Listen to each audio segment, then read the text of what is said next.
E aí, turma, boa noite. Nós vamos dar continuidade às nossas aulas, tá ok? E aí, hoje a gente vai falar sobre um tema super importante, né? Que vem muito nesse contexto da administração aplicada à enfermagem, da ética e legislação aplicada à enfermagem, que são e que é as nossas comunicações nas relações interpessoais. A gente vai dar início, né? E aí, como eu sempre gosto de fazer, qual é o objetivo dessa aula hoje, né? É a importância do autoconhecimento nas relações interpessoais, o papel da comunicação humana nos negócios, independente de que seja, a importância de dar e receber feedback, elementos que compõem as relações humanas, a comunicação e suas estruturas e como diminuir os conflitos. Né? Esse é o objetivo da nossa aula de hoje. Eu espero que vocês consigam acompanhar. E aí, qualquer dúvida, qualquer sugestão também, pode me dar um feedback no meu reservado, no meu e-mail, na plataforma da sala. E aí eu venho muito nesse contexto. O que é relação interpessoal e comunicação humana? Né? Ah, professor, eu queria que o senhor tivesse presencialmente para a gente começar a discutir. Então, estou aqui numa tela maior para a gente ver o que realmente significa, o que é essas relações interpessoais, o que é a comunicação humana. Então, a gente vai dar início, né, com essa fala, vai dar início com essa pergunta inicial. E aí, a comunicação humana são muitas formas, né? Ela compreende muitas formas, através das quais os homens transmitem e recebem ideias, impressões e imagens de toda ordem. Comunicação vem da palavra latina comunicare, né, que significa pôr em comum. Então, comunicação é convivência baseada no consentimento espontâneo dos indivíduos. Então, a comunicação é justamente a nossa convivência, mas ela é baseada no consentimento do outro, né? Tu não vai conseguir se comunicar sozinho se o outro não permitir, se o outro não quiser. E aí eu trago para vocês algo que é bastante significativo nesse entendimento, né? Nós somos. O professor hoje é o quê? O professor é a fonte. Eu sou o emissor. Quem são os receptores, né? Quem são os ouvintes? São vocês, alunos, que estão do outro lado, ok? Então, entre o emissor e o receptor, ou seja, entre a minha fala, né, o que eu estou sendo a fonte, e vocês, ouvintes, nós temos veículos de transmissores. Né? E a gente tem, nesse meio da mensagem, qual é o veículo? Nós temos a minha voz, ok? Nós temos o meu vocabulário, certo? E nós temos a expressão corporal também, que eu tenho com a gesticulação das mãos. Então, entre a fonte e o receptor, nós temos a mensagem que ela vem de várias formas. Vem com a voz, vem com o vocabulário e vem com a expressão corporal. Né? Se vocês observarem, e o terceiro, né, é o retorno ou o feedback, aquilo que o professor sempre gosta de falar. Vocês me deem um retorno se vocês estão gostando da aula. Sempre me deem o feedback para saber se a gente está no caminho certo. Que é justamente essa palavra que, nos dias atuais, ela é muito importante, muito significativa dentro do ambiente de trabalho, dentro do campo, do nosso campo de atuação, feedback. E aí o feedback no comportamento humano e nas relações interpessoais, eles são importantes para o desenvolvimento, né, e para o monitoramento pessoal e racional. Para tornar-se um processo realmente útil, precisa ser tanto quanto possível. Então, o feedback é justamente isso. Professor, teve uma turma que me explicou, professor, seu áudio, ele não está legal. Então, eu tive que explicar, olha, realmente eu não escuto, eu não ouço o meu áudio após a gravação dos vídeos. É o que foi através desse retorno que aconteceu. Eu comecei a me monitorar mais e agora, sempre que possível, eu também escuto todo o áudio, né, da aula que a gente acaba gravando para que se torne uma aula muito mais dinâmica e muito mais prática. Né? E isso só se tornou possível pelo feedback, né, das nossas relações interpessoais, turma e professor. Mas o feedback, ele precisa ter isso, né? Ele precisa ser dirigido, né?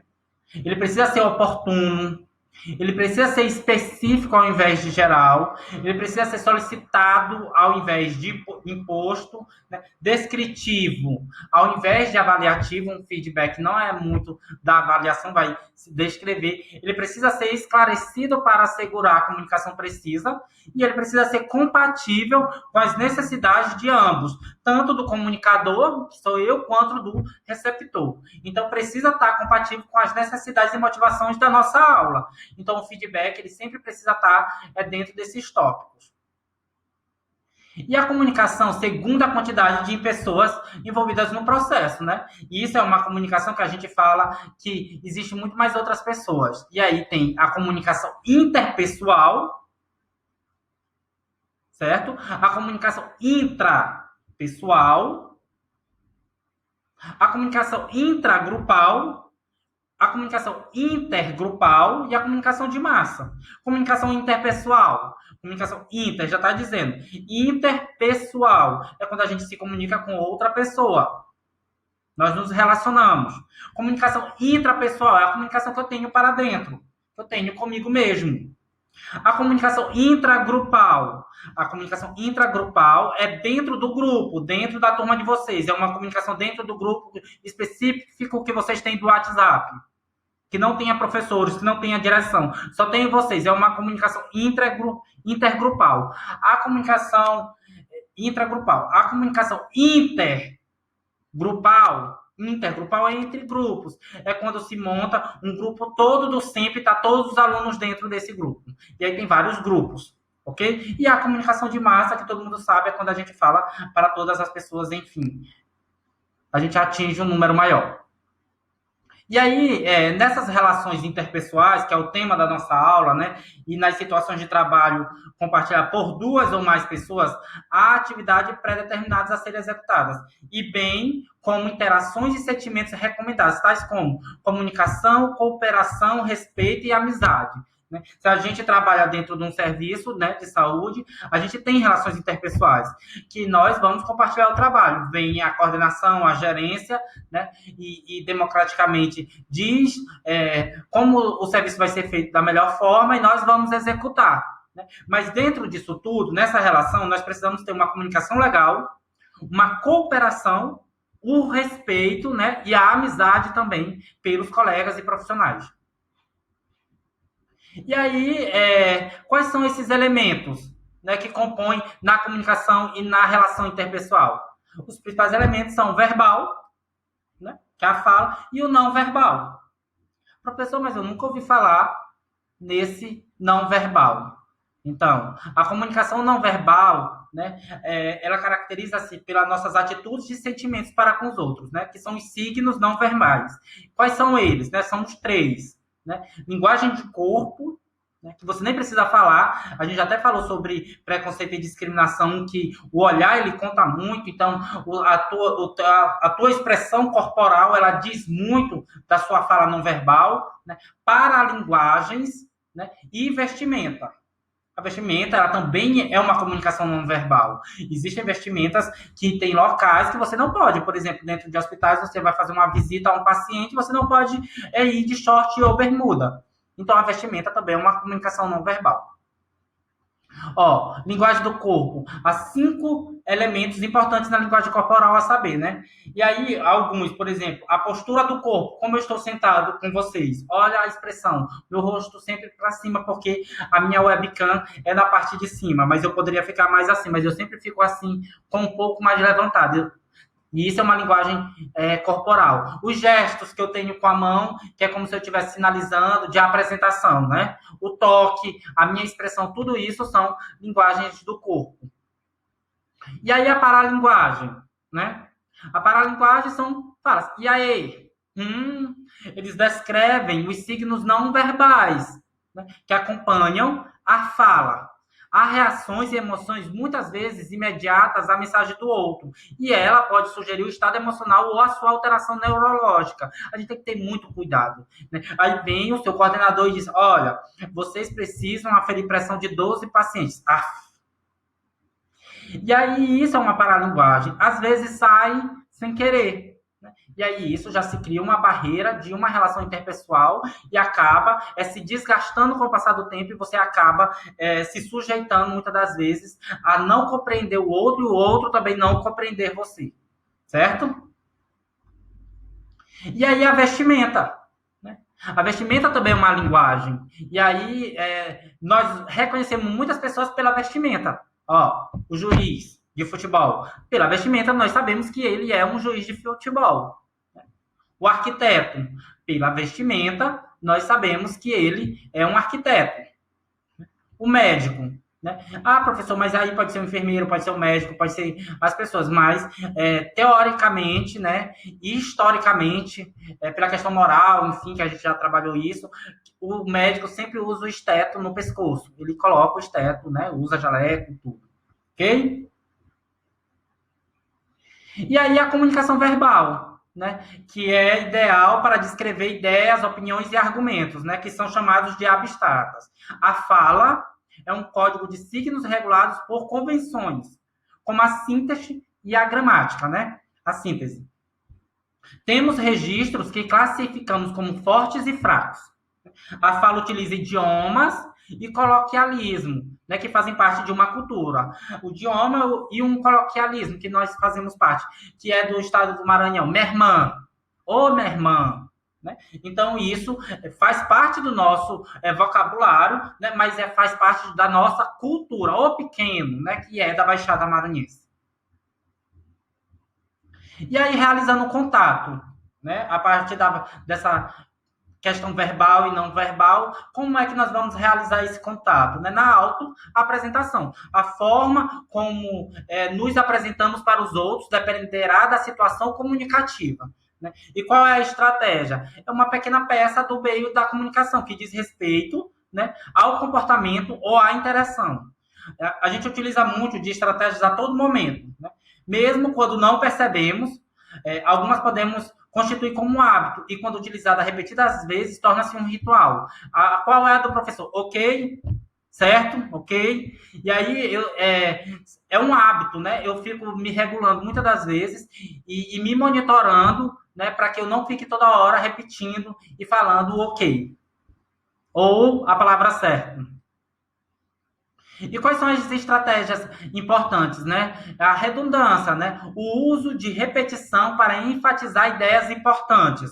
Como assim, professor? As perguntas, elas servem para certificar o envio da mensagem, né? Ou seja, para tu não repetir a mesma coisa. Eu acabei de falar sobre feedback. Aí, para enfatizar a ideia, eu não vou falar novamente sobre o feedback presencialmente, na minha comunicação verbal. O que é que eu vou fazer? Eu pergunto, entenderam? Que é para saber se a comunicação ela foi enviada com sucesso através da mensagem que foi a fala, certo? O feedback ele pode ser enviado por canais não verbal e verbal, né? E as respostas estão ajustadas ao contato do estilo da comunicação do emissor e receptor. Por exemplo, se eu faço a pergunta se vocês entenderam, vocês podem dizer ok ou vocês podem só sinalizar com o não verbal, com o dedo sinalizado de ok. Certo? Que eu vou entender que foi um ok. E isso são estratégias, né? E como diminuir esses conflitos que a gente acabou de falar, né? De quando a gente coloca a barreira, quando a gente coloca o muro, né? Daniel Ernst, o conflito ele pode ocorrer, ele já dizia isso, né? Através de quê? Uma ação competitiva. E isso acontece demais no ambiente de trabalho. Nós ficamos muito tempo juntos, né? Às vezes, plantões de 12 horas, plantões de 24 horas. Né? O Estado, a ação antagônica como ideias e interesses com pessoas divergentes, e aí isso entra na questão, vamos supor, da religião, na questão política, né? O resultado de necessidades, né, de instruções, desejos ou exigências incompatíveis e encontro hostil. Ah, eu não vou com a cara daquela pessoa. Por que você não vai? Ah, eu não vou, simplesmente não vou. Não gosto dela. Não gosto porque não gosto. Então, isso já gera conflito nas nossas relações interpessoais. E aí temos também os tipos de conflito, né? Que são os conflitos internos.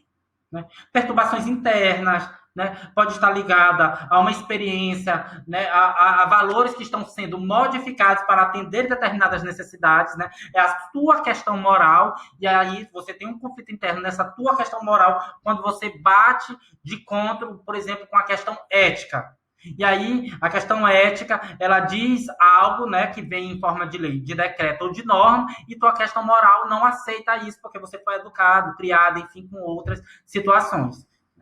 E isso é um conflito interno, que é os teus valores. E aí tem o conflito interpessoal, né? Nesse conflito interpessoal, nós temos 4 necessidades básicas, né? Quais são elas, né? E aí essas 4 necessidades básicas, elas são 4 necessidades psicológicas. A necessidade de ser valorizado e tratado como indivíduo, né? A necessidade de estar no controle, a necessidade de ter autoestima e a necessidade de ser coerente. Então, nós temos 4 necessidades psicológicas dentro do ambiente de trabalho como profissional. Tá? E aí a gente tem um conflito em grupo. Que conflito é esse? Ocorre em determinados grupos com equipes, né, departamentos, empresas. Geralmente esse tipo de conflito ganha amplitudes maiores por políticas, fofocas ou insinuações, aquilo que eu acabei de falar anteriormente, ok? E aí, como resolver, né? E como fazer a comunicação no conflito, né? A comunicação inadequada gera problemas porque os indivíduos começam a projetar o que eles acreditam ser a motivação da outra parte. Esta lacuna entre a mensagem enviada e a mensagem recebida contribui para os problemas de comunicação. Eu falo muito disso nas minhas aulas, quando vocês estão enfileirados, né? Quando vocês estão dentro da turma em fileiras. Quem senta na frente, quem senta no fundo, né? Quem está na frente não olha, não observa quem está no fundo. Se chega com mau humor, que está estressado, enfim, tem outras coisas, conflitos internos, né? E aí ele chega na turma, essa pessoa chega na turma, senta, e aí ele olha para o fundo, vê uma colega, a colega olha para ele. Automaticamente, quando ela olha por uma expressão não verbal e olha para outra colega, né, ele sentou de costa. Automaticamente essa pessoa vai pensar 1000 coisas na cabeça, ou podendo até levar a um conflito, pensando: ela está falando mal, né, está agindo de bullying contra mim. E aí acredita fielmente nessa motivação e projeta isso na cabeça. Né? E aí, isso é um dos maiores problemas que nós temos de comunicação, muitas das vezes, dentro do ambiente de trabalho. E aí, a gente precisa reduzir esses conflitos provocados pela comunicação. Né? E aí, que técnicas são essas que nós podemos reduzir esses conflitos? Né? Primeiro, elimine a linguagem negativa. E isso daí, essa linguagem, ela focaliza o que não pode ser feito. Por exemplo, quando você elimina não posso, não vou, não sou capaz, esqueci, falhei, ignorei, reclamei, né, precisei. Então, a gente pode substituir essa linguagem negativa pela positiva, né? O objetivo é salientar nesse contexto que pode ser feita alternativas e escolhas, né? Sim, então, qual a sugestão? Ponto de vista, perspectiva, opção, bem-vindo, concordo, benefício, excelente. Então, são palavras que nós podemos substituir pela linguagem negativa. Mas a gente tem várias barreiras de comunicação, né? Quando você está falando e o outro está ocupado, conversando, né? Ou fazendo algo íntimo, ou está de costa. Olha, todos estão ignorando ele. Isso é uma barreira de comunicação. Né? Quando você não é percebido, também é uma barreira. Observa-se que entre as pessoas no processo de comunicação, as barreiras são obstruções, muitas vezes desencadeadas pelas ideias ou valores, interferências físicas ou limitações decorrentes dos símbolos utilizados na comunicação. Professor, não entendi nada, eu não sei o que é essa interferência física, eu não sei que tipo de limitações decorrentes de símbolos são essas, né? Que são utilizadas dentro da comunicação. A gente vai saber, né, na próxima. E aí, por quê? Porque a gente tem os tipos de barreiras. A gente tem os tipos de barreiras físicas ou mecânicas, né? A gente tem um tipo de barreiras que são as barreiras semânticas e a gente tem um tipo de barreira que são as barreiras humanas. E aí a gente vai falar sobre elas um pouquinho agora, para que vocês entendam, né? Barreira humana. Barreira humana é quando tem limitações pessoais, hábitos de ouvir, né?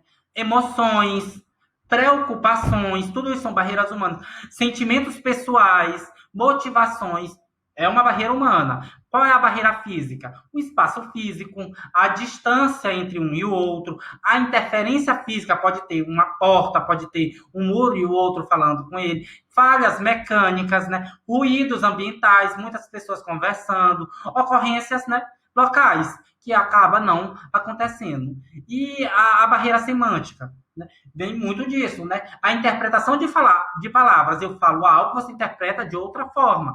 O significado de sinais, o significado dos símbolos, né?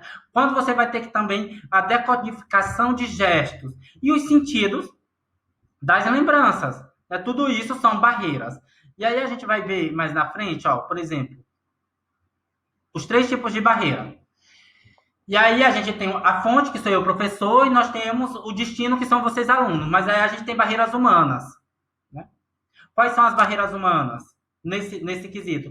Você pode muito bem estar preocupado com outras questões pessoais. Ah, eu briguei com o namorado. Ah, eu estou muito triste. Ah, eu não tenho dinheiro para me ter acesso à internet. Isso é uma... Aliás, o acesso à internet não. Eu tenho uma barreira de emoções muito forte. Então, vocês estão filtrando. Eu estou falando, mas vocês estão filtrando porque vocês estão pensando em outras coisas, né? E aí vem a barreira física. Na questão do EAD, nessa barreira física, está na plataforma e vocês vão ter acesso, ok. Mas tem uma barreira que é a barreira da não internet, uma barreira física, não tem um computador, uma barreira física, eu não tenho um celular, então vocês não vão conseguir. Tem uma barreira aí que é a mensagem bloqueada. A barreira semântica, que é a mensagem correta. Ah, esse professor fala demais dele. Ah, eu não vou nem assistir, já coloco uma barreira, porque toda hora ele fala ok, tá certo, eu não gosto da voz do professor. Isso é uma barreira semântica, aí vocês vão ter uma mensagem incorreta do professor. E aí a gente vai criando barreiras, né, comunicativas, né? Quando a gente avalia a fonte, que é a que eu acabei de falar, quando a gente obtém intenções e percepções diferentes, né? A gente é distraído pelo barulho, a gente ouve aquilo que a gente já esperou ouvir, então a gente nem se importa mais com o que você está falando lá na frente, e a gente ignora as comunicações não verbais. Tudo isso são barreiras, criando barreiras comunicativas. E quais são as barreiras verbais, né? A gente falou tanto de barreiras não verbais, e quais são as verbais, né? O uso inadequado da língua portuguesa, certos nomes insultosos, embora ditos em tom amistoso, exemplo, boa vida. Da forma como você fala, né, muitas das vezes, mesmo falando verbal e mesmo falando um tom amistoso, o outro pode ter um entendimento de não ter gostado. Vigarista é uma barreira, vagabundo, pilantra, são palavras, né, que, embora num tom amistoso, acaba podendo ter uma barreira. Uso de palavras sérias, embora dita em tom jocoso, em tom que a gente fala de puxa-saco, enfim.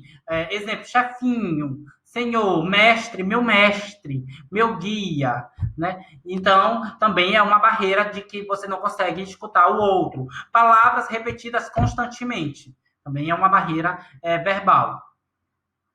Palavras excessivamente familiares e que denotam uma intimidade inexistente entre os interlocutores. Eu tenho uma palavra que é excessivamente familiar a mim, né? Mas os meus alunos, eles não entendem porque eu uso e denoto uma intimidade que eu não tenho com vocês. Então, eu uso no meu dia a dia, mas os alunos, eles não conseguem perceber essa palavra, né?